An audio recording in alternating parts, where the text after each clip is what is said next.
नमस्कार। वृश्चिक लग्न और राशि के लिए शनिदेव का गोचर 5वें भाव से हो रहा है। यहाँ पर ये तीसरे और चौथे भाव के स्वामी बनकर 5वें में गोचर कर रहे हैं। चौथा भाव अगर 5वें से संबंध बना ले तो ये केंद्र और त्रिकोण का संबंध कहलाता है। तो चौथा भाव किसका है? प्रॉपर्टी का। तो यहाँ से जब ये अगले दूसरे भाव में जाएंगे तो ये प्रॉपर्टी का लाभ दे सकते हैं यहाँ पे, लेकिन इसके लिए मंगल की स्थिति को देखना जरूरी है। पांचवा भाव आपके रिलेशनशिप का भी है, तो यानी तो कोई नई रिलेशन जो है वो आपकी लाइफ में आएगी, एंटर करेगी, और या फिर जो बहुत पुरानी थी उसका ब्रेकअप भी हो सकता है। मतलब कुछ भी चेंजेस आ सकते हैं।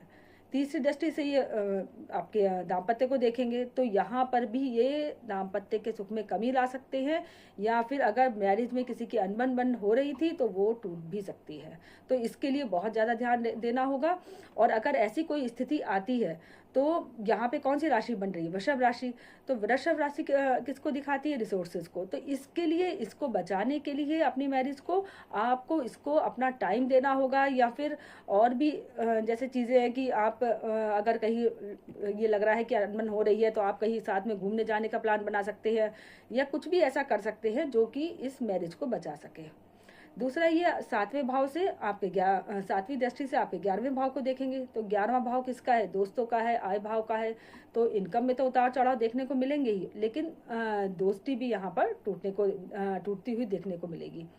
और 10वीं दृष्टि से ये फैमिली को देखने के दूसरे भाव को देखेंगे जो कि परिवार का भी है। तो परिवार में यहाँ पे ऐसा लगेगा आपको कि जो आपके फैमिली वाले हैं वो आपका साथ ही नहीं दे रहे हैं, बहुत अलग अलग आप अपने आप को महसूस करेंगे। और दूसरा भाव जो है वो धन का भी है।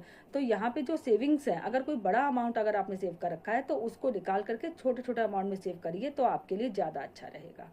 और इस गोचर का अच्छा लाभ पाने के लिए शनिदेव क्या है? 5वें भाव में गोचर कर रहे हैं, तो आप अपनी कोई भी ऐसी स्किल्स डेवलप करिए या अपने काम में क्रिएटिविटी लाइए, तभी आपके काम में जो है प्रोग्रेस दिखाई देगी। धन्यवाद।